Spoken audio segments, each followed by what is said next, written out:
How do I feel about the Bernoulli Effect? Absolutely nothing about it. Doing this in science before I came on this road. It's sort of generating our sales right now, so I feel very positive.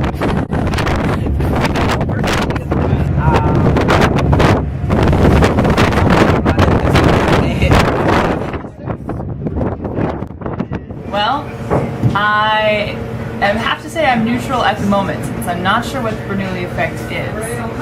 Good answer. I'm Kirsten, second mate on the Corwith Cramer, sailing here with Samantha off of Puerto Rico, and this is her project on the Bernoulli Effect. We're going to talk about the Bernoulli Effect.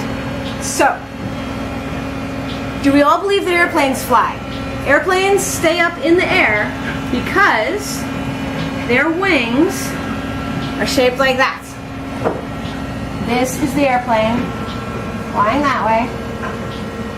But you really have to think about the wind is coming that way. And there's air molecules all in the air, like that. And they're all about to hit the wing. Now these molecules that go underneath, almost nothing happens to them, and they come out the backside just pretty normal. Any air molecule, though, that goes over the curvy surface has to go all the way up, and all the way down, and all the way back. What ends up happening is they get spread out, because it's the same number of molecules up at the top than it is down at the bottom. They just have much further to travel.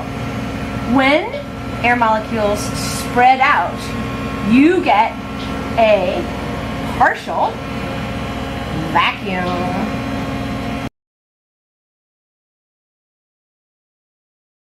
That means there is a relatively low pressure area here and a relatively high pressure area here.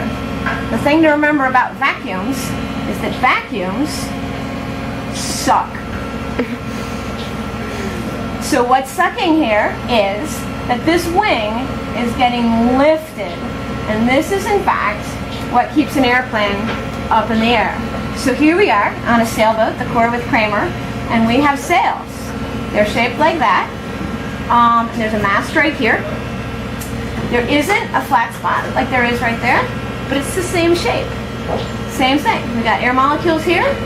They go along. A bunch of them are forced along the curvy side. A bunch of them just normal.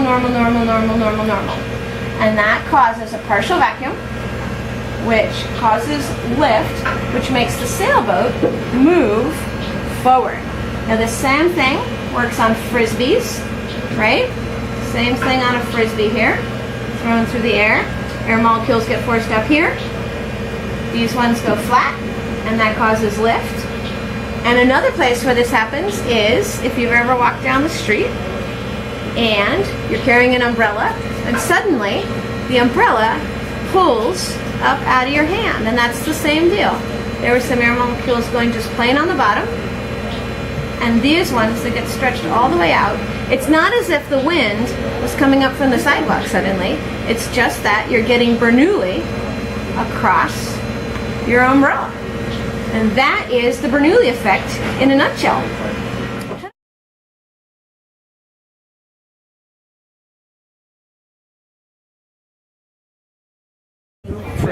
Okay. And then there's a running before the wind, which is the easy way.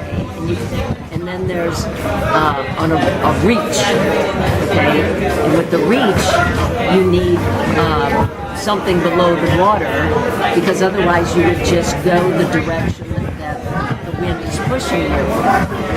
And so on the reach, this is the hull, and this is the sail. And the wind's coming like this, then you go that way, except for the fact that you have either a keel or in smaller boats a centerboard or daggerboard underneath. And so you have water pushing on the thing below the water and wind pushing on the sail above. And that's when you get the effect like watermelon seed.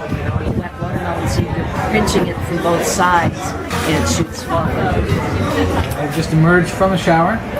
And I had a eureka moment. When I stepped into the shower, I noticed that there was a sign over the sink which said it was out of order. And I thought to myself, what would Bernoulli think of this? And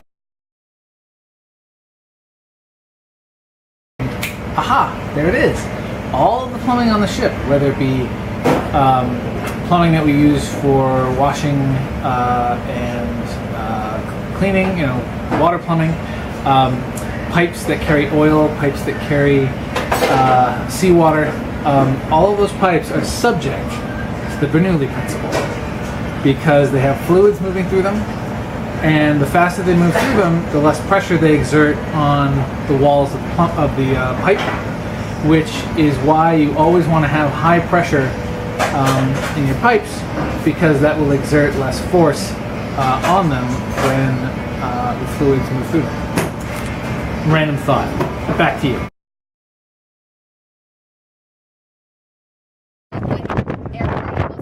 Curved, whether it's like a bird wing, a plane wing, a frisbee, or a sail, then they're the same number of air particles have to reach the other side in the same amount of time. So at the top, it has a greater distance to go, so it's spread out more, so it causes a vacuum effect, which means like it gets sucked up.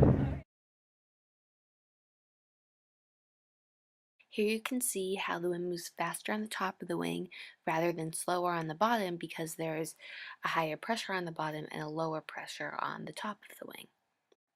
In this picture, you can see how the lower pressure from the top of the sail generates a suction or a lift, which is exerted from the slower moving air on the bottom and the faster moving air on the top.